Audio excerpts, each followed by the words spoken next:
In the Bible, we find one of the most beautiful appeal from God. It says, "Today, if you hear His voice, harden not your heart." Would you like to spend this day with God? Listen to this devotional. This Day with God, a devotional by Ellen G. White. Perfect in Him.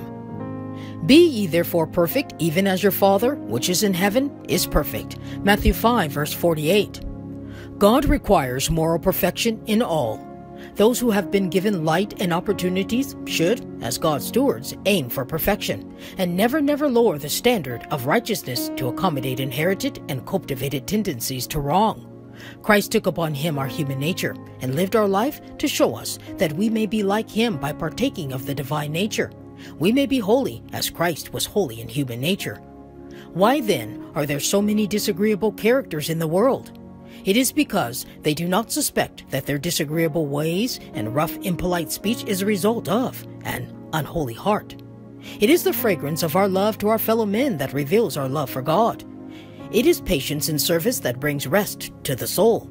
It is through humble, diligent, faithful toilers that the welfare of Israel is promoted. God upholds and strengthens the one who is willing to learn Christ's way. All right inventions and improvements have their source in Him who is wonderful in counsel and excellent in working. Whatever we do, in whatever department of the work we are placed, God desires to refine and ennoble us. He desires to control man's mind that he may do perfect work. The delicate touch of the physician's hand, his power over nerve and muscle, his knowledge of the delicate organism of the body is the wisdom of divine power to be used in behalf of suffering humanity. The skill with which the carpenter uses the hammer, the strength with which the blacksmith makes the anvil ring, comes from God. He has entrusted men with powers, and He expects that they will look to Him for counsel. Thus they may use His gifts with unerring aptitude, testifying to God's glory that they are workers together with Him. Thus they purify their souls by sanctification of the Spirit through the truth. In their experience, the words of Christ are fulfilled.